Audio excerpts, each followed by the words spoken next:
Baik, Assalamualaikum warahmatullahi wabarakatuh. Waalaikumsalam warahmatullahi wabarakatuh. Kita mulai saja pertemuan kita hari ini. Untuk hari ini sepertinya kita hanya akan review sedikit dan saya akan menyampaikan kisi-kisi ya untuk UTS minggu depan.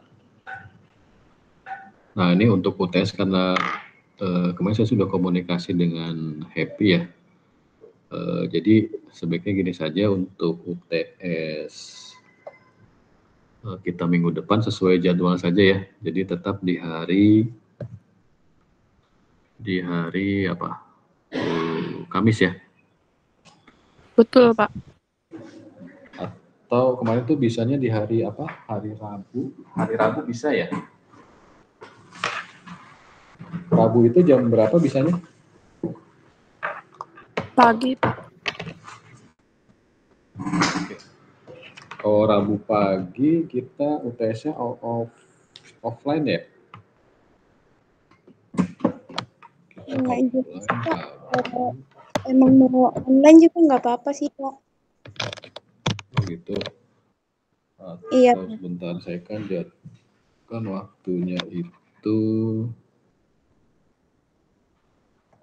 sebentar. Waktunya kan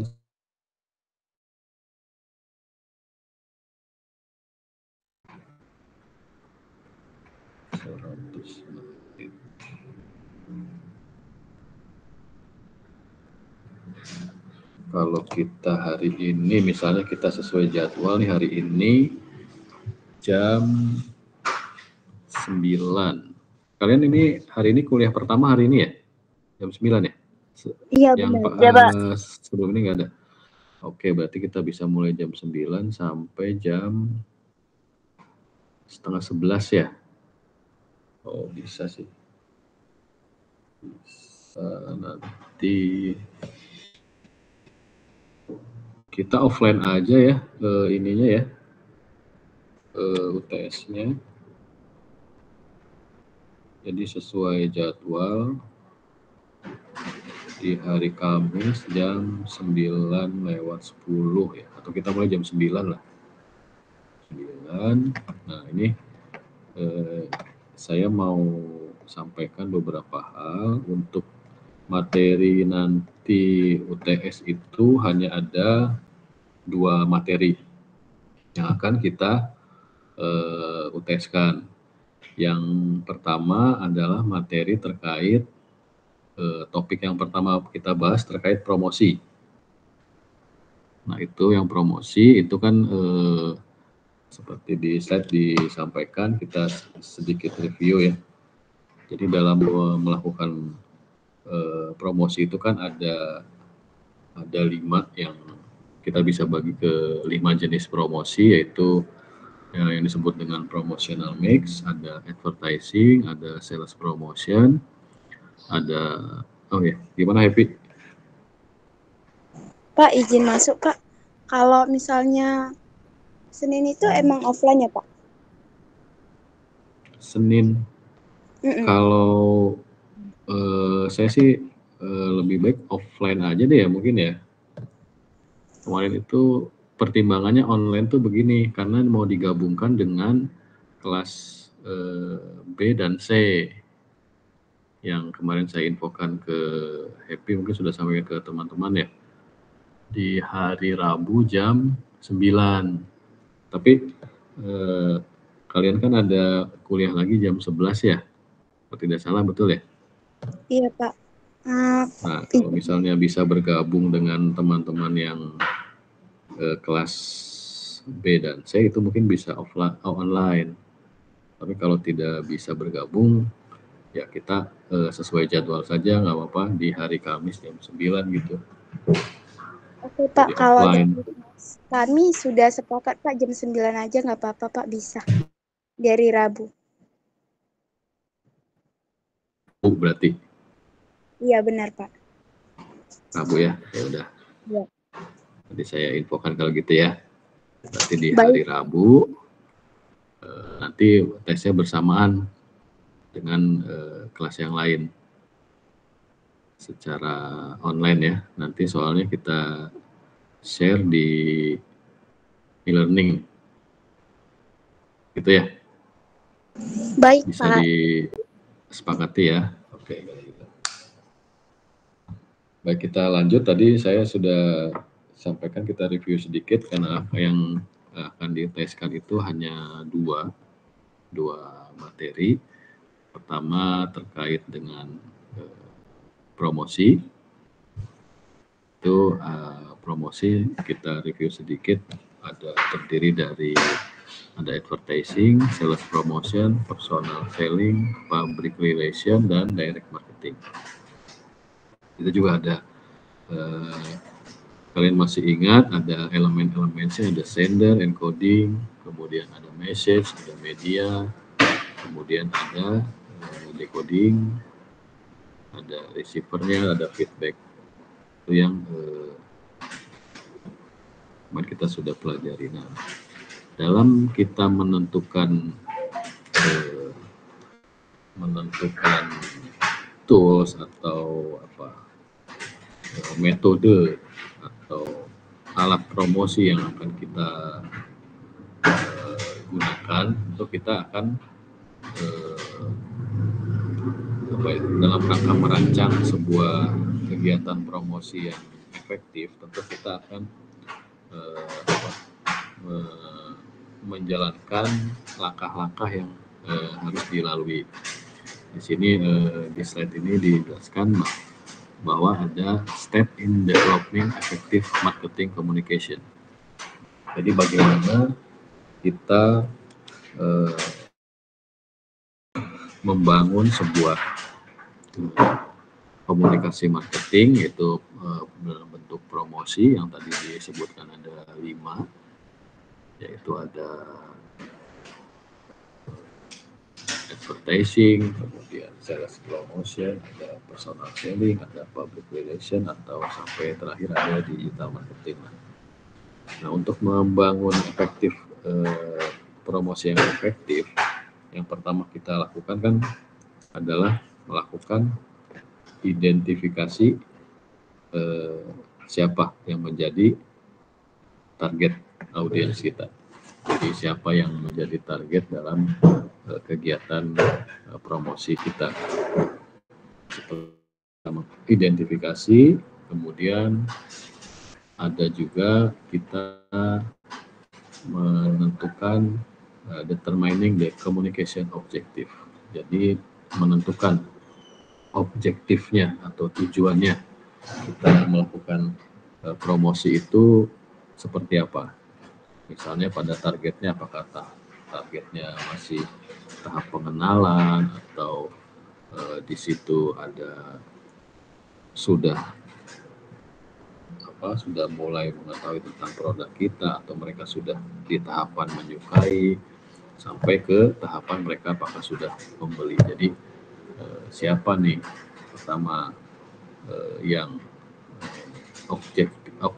objektifnya, tujuannya kita berkomunikasi itu kepada audiens yang seperti apa.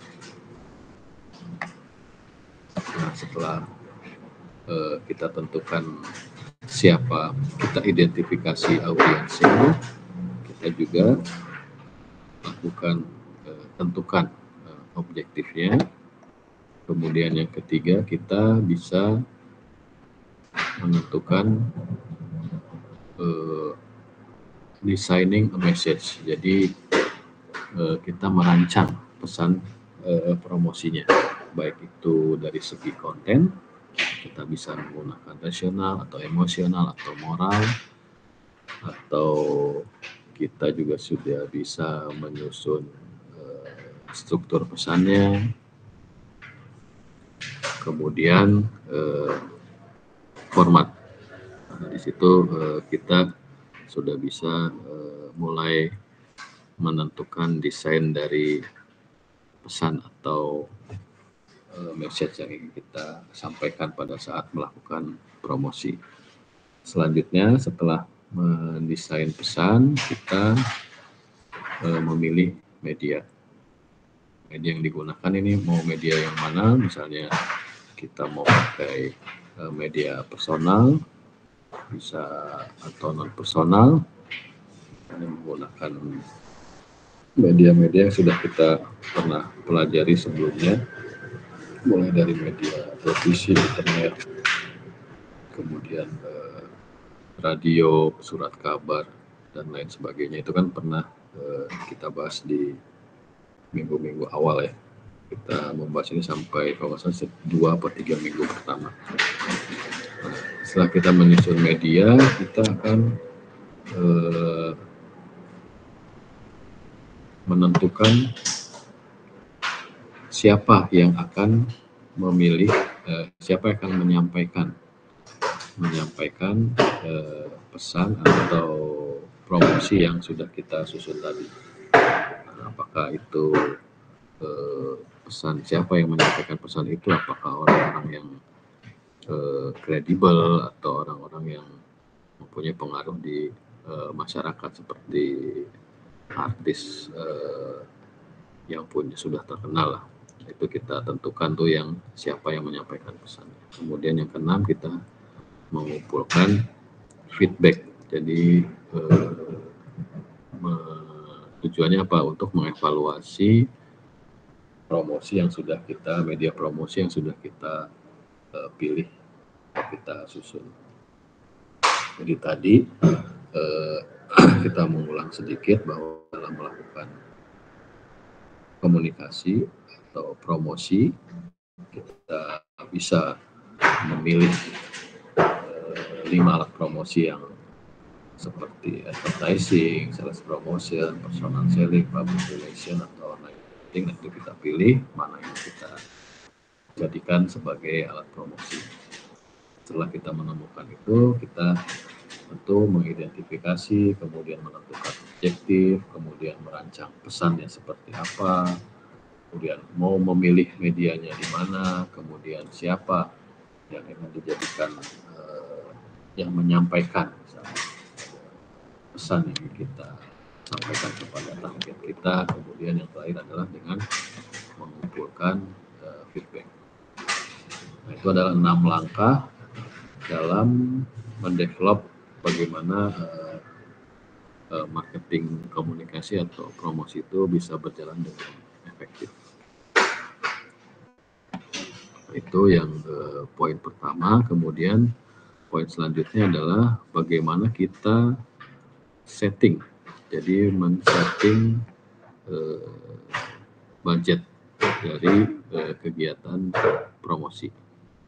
Nah, setelah kita tadi sudah menentukan, kemudian kita lanjutkan dengan menentukan atau menetapkan budget dalam berpromosi. Di sini terdapat 4 jenis yang bisa kita gunakan. Metodenya yang pertama adalah dengan affordable method. Nah, maksudnya affordable method ini, sebelum sampai ke saya jelaskan tentang budgeting ini, tadi ada yang terkait developing effective marketing. Apakah ada yang mau ditanyakan?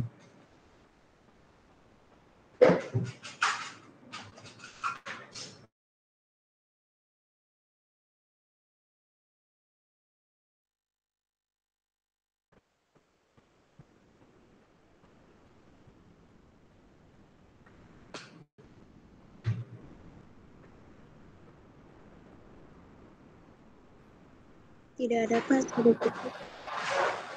Baik, kita lanjut ke budgeting ya. Jadi tadi sudah menentukan bagaimana kita merancang promosi yang efektif. Tadi ada 6 poin. Kemudian kita masuk ke setting the total promotion budget and make promotional mix.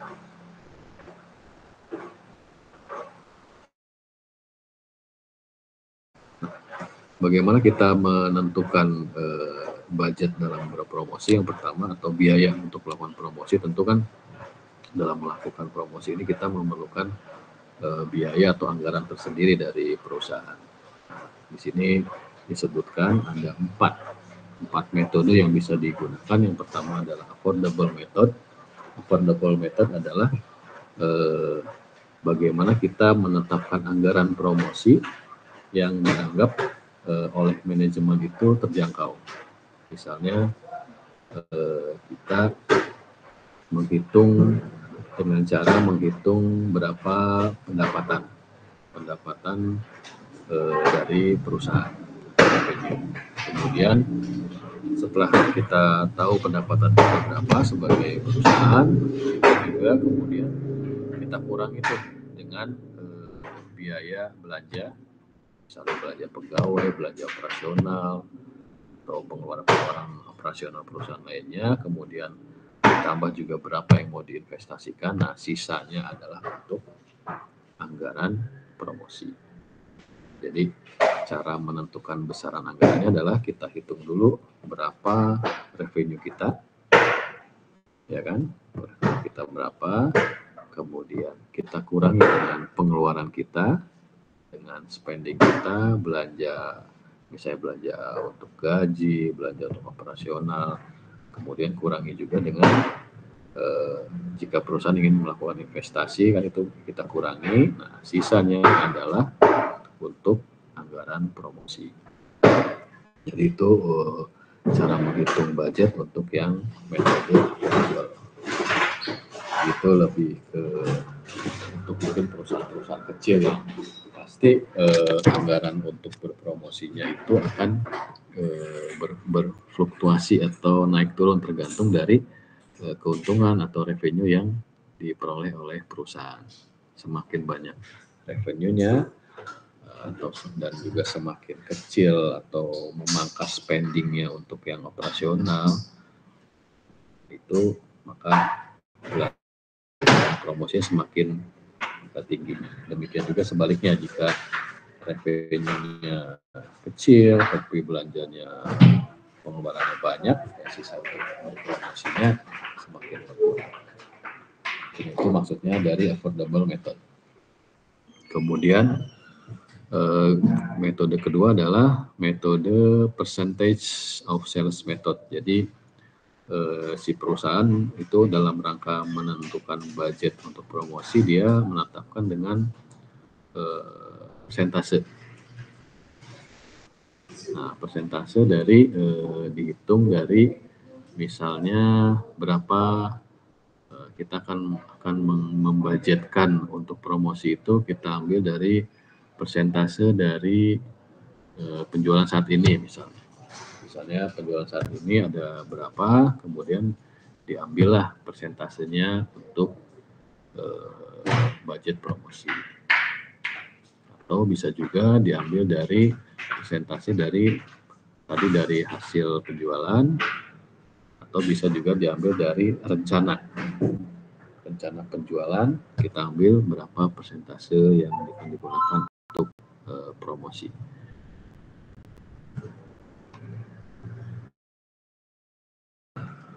Kemudian bisa juga dari harga, kita ambil persentase dari harga barang atau harga jual produk per unitnya. Jadi berapa persentase untuk promosi, kita ambil dari tiga poin tadi. Jadi bisa diambil dari total penjualan, kita ambil misalnya 5% dari total penjualan, kita anggarkan untuk promosi. Atau bisa juga dari perkiraan penjualan, misalnya 5% kita ambil untuk kita gunakan untuk budget promosi dari perkiraan penjualan yang akan datang. Atau bisa juga diambil dari harga jual per unit produk. Misalnya unit produk dijualnya berapa rupiah, nah diambil dari situ berapa persen untuk biaya promosi. Nah, itu yang poin 2 tentang metode persentase dari penjualan. Kemudian yang ketiga adalah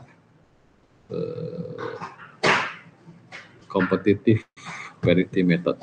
Jadi menetapkan anggaran promosi dengan cara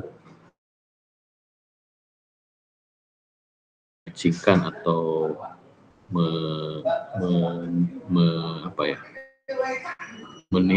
meniru anggaran dari kompetitor. Maksudnya meniru ini adalah misalnya kalau kita ketahui itu tuh untuk iklan-iklan rokok itu kan anggarannya cukup besar tuh, dan kebanyakan iklan rokok itu pakai jenis iklan yang lebih ke adventure, kemudian biayanya juga pasti mahal. Nah, ini sesama perusahaan atau yang ingin beriklan itu biasanya dia menggunakan competitive parity method. Bisa juga dia mengikuti metode atau anggaran yang kurang lebih mendekati lah dari kompetitornya. Jadi anggaran yang dikeluarkan akan dibuat setara oleh yang dikeluarkan oleh kompetitor. Jadi itu maksudnya competitive parity method. Jadi mungkin kalian bisa melihat kalau iklan-iklan itu kan iklan-iklan kadang-kadang ada yang mirip-mirip. Kalau iklan rokok tuh mirip, isinya ya seperti itu, misalnya adventure atau apa, dan biaya pasti mahal, dan itu si pesaingnya pun pasti akan mengikuti dengan budget atau dengan jenis promosi yang dilakukan oleh kompetitor. Itu maksudnya yang poin ketiga. Kemudian yang keempat adalah bagaimana kita menentukan budget dalam promosi itu dengan objective and task method. Jadi digunakan oleh perusahaan yang menggunakan berbagai alat promosi. Jadi tadi dari kelima metode promosi tadi kan ada advertising sampai ke digital marketing, itu kan pilihan-pilihan alat promosi yang bisa digunakan. Nah, ini yang keempat ini adalah cara menentukan budget dari kegiatan promosi adalah yang digunakan metode keempat ini untuk perusahaan yang menggunakan berbagai alat promosi. Jadi dalam menentukan budget itu bisa juga kita tetapkan dulu tujuannya, kemudian apa saja alat promosi yang cocok digunakan untuk mencapai target yang sudah ditetapkan. Kemudian setelah itu mengestimasi biaya yang dibutuhkan oleh masing-masing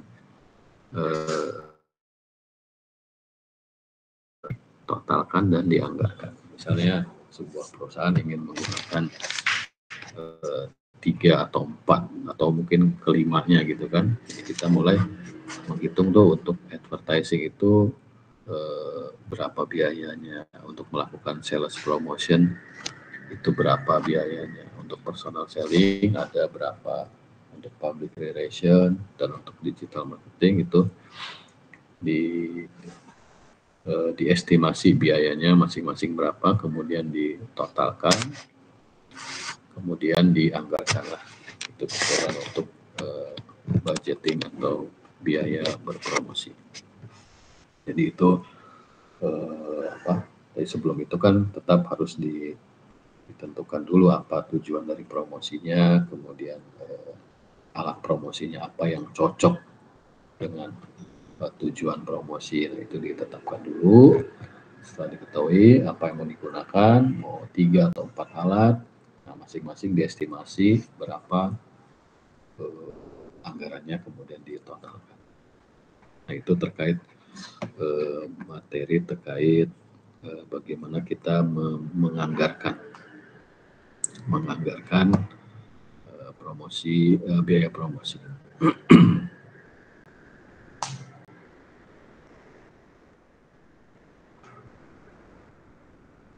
Nah, di sini ya disebutkan ada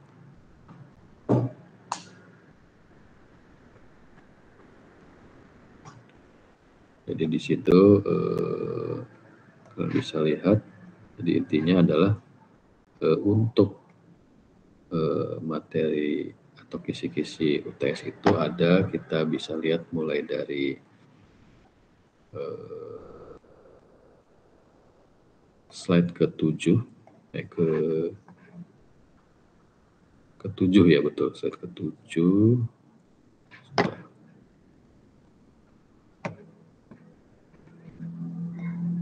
Kalian sudah punya kan ini slide ini ya, yang ini ya.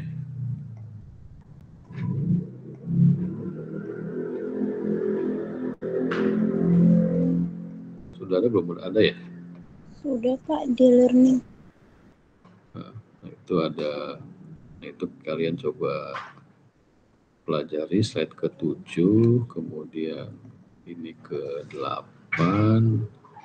Kan tadi pertama menentukan apa, objektif gitu ya, kemudian menentukan media, kemudian ada slide ke-9 juga nih kalian pelajari 10 dan 11. Oh, sebentar. Bukan, ini slide ini nih. Nah, ini nih. Slide kedua.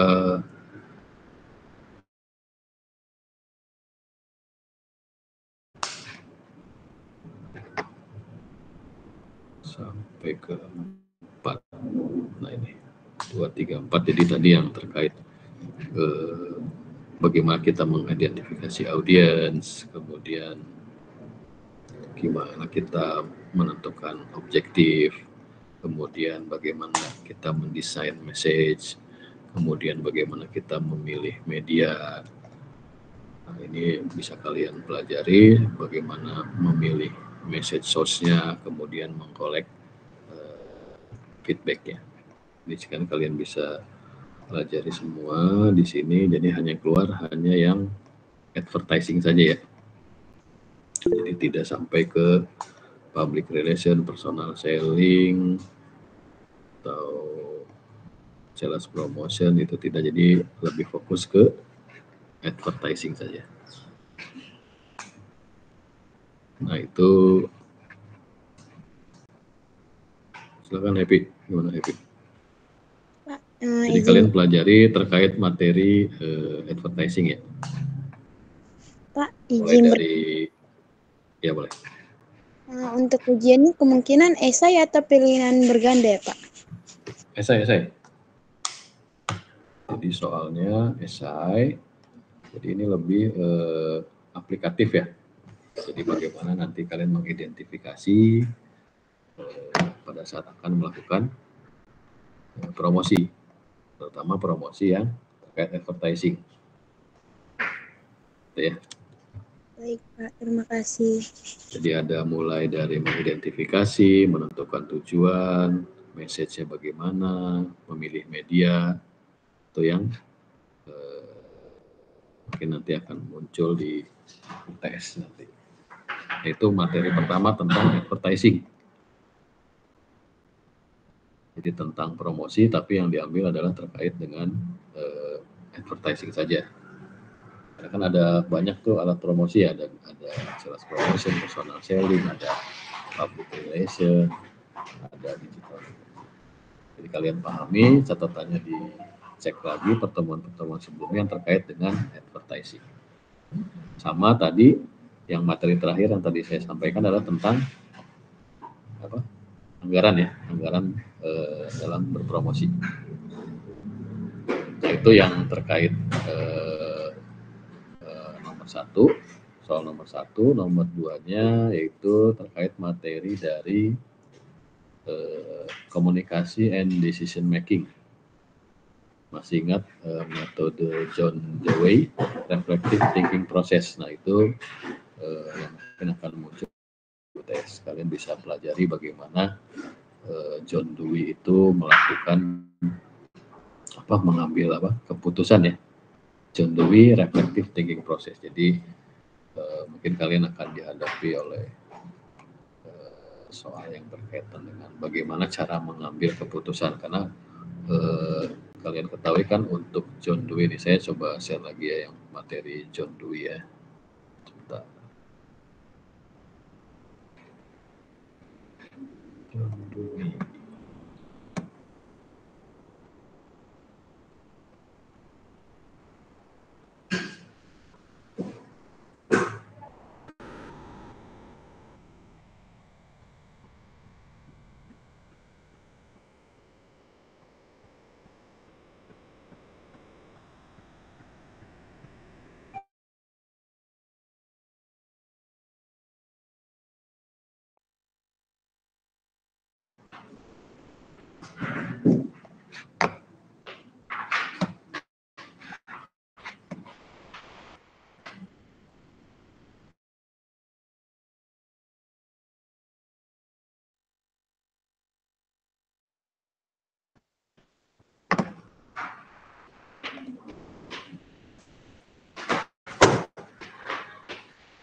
Bisa dilihat ini materinya.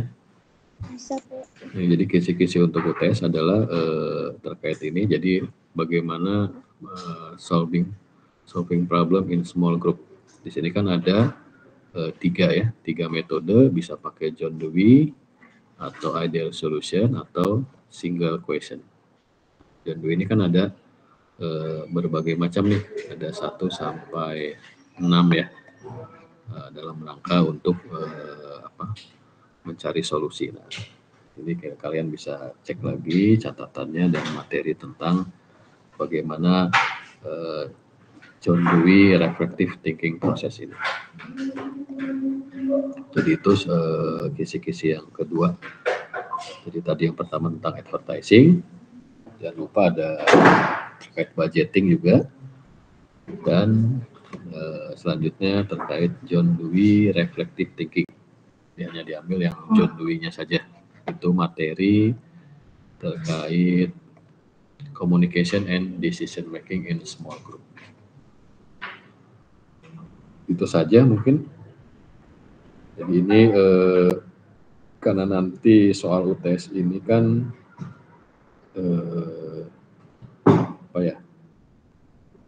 dia harus yang pasti tidak boleh mencontek gitu, udah pasti itu ya. Jadi tidak boleh ada jawabannya. Karena ini lebih ke pemikiran masing-masing, jadi pendapat dari kalian masing-masing, tapi tetap kalau menambah referensi boleh, kalau misalnya mau googling boleh atau mau browsing, tapi tidak boleh di copy paste dari mentah-mentah langsung dari sumbernya, tapi harus diparafrase dengan kalimat sendiri. Jadi tidak boleh, kalau misalnya kalian cari nih googling di internet atau browsing langsung copy paste, itu tidak diperbolehkan. Jadi silakan lihat googling tapi dibahasakan kembali dengan bahasa kalian masing-masing. Nah, untuk menjawabnya boleh diketik menggunakan Word. Waktu pengerjaannya 90 menit.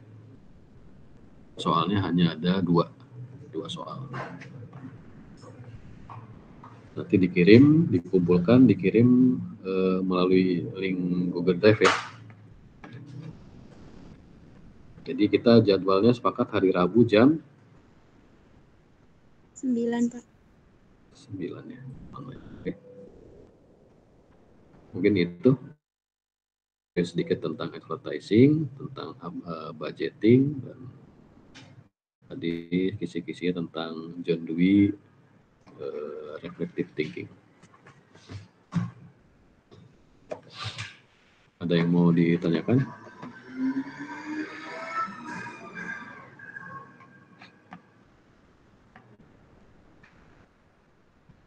Silakan jika ada yang mau ditanyakan.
Halo, maaf terputus ya. Oke, tadi ada yang mau ditanyakan lagi? Atau sudah cukup jelas terkait materi tambahan tadi dan kisi-kisi untuk UTS besok? Jelas, Pak. Cukup jelas ya. Soalnya hanya tadi 2, advertising dan tadi John Dewey ya. Nah, ini lebih ke, jadi jawabannya harus tidak boleh sama dengan yang lain karena ini pendapat kalian masing-masing.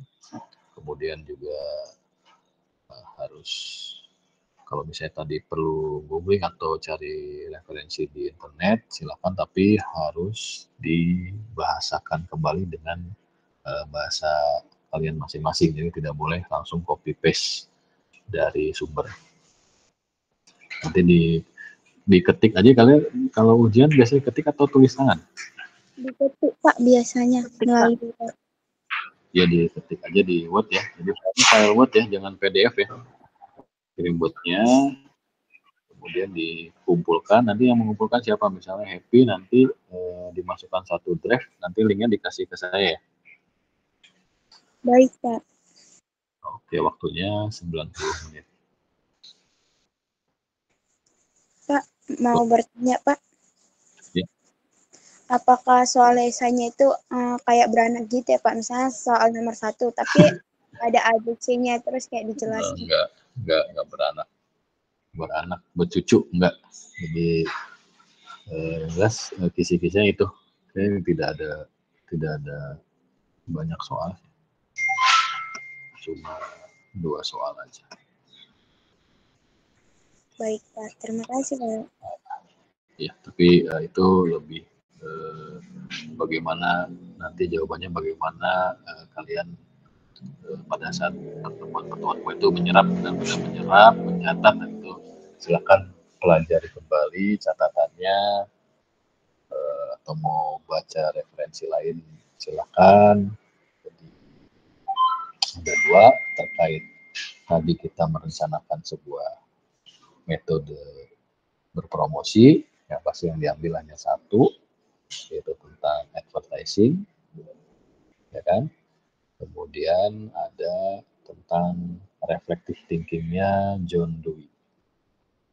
Nah, itu dua ini, karena ini ide personal, maka jawabannya tidak boleh sama. Nah, kalau sama, kita tidak akan dinilai dua-duanya.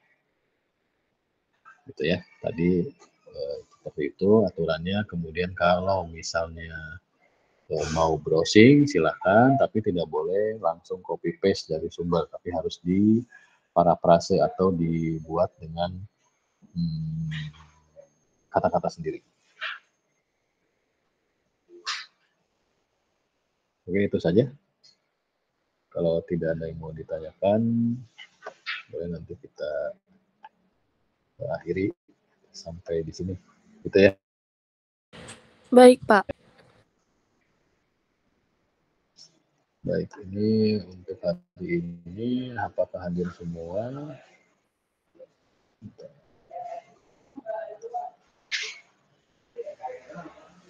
Happy, tolong di screenshot ya, Happy. Nanti di share ke saya.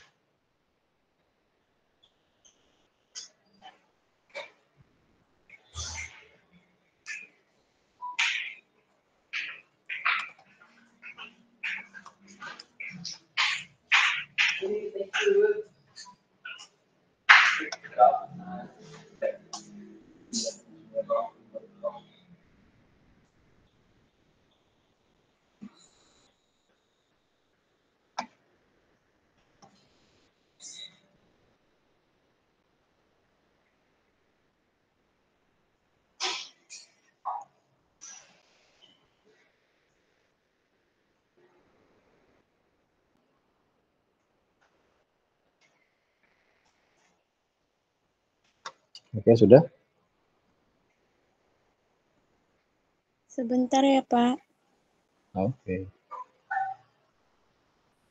Kalau misalnya melalui nape di screenshot bisa ya Pak? Udah Happy, udah di screenshot. Boleh.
Pak, untuk screenshot-annya sudah selesai, Pak.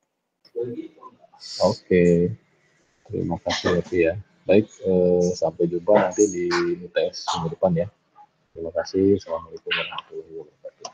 Waalaikumsalam warahmatullahi wabarakatuh. Terima kasih, Pak. Terima kasih, Pak. Terima kasih, Bapak. Terima kasih, Pak.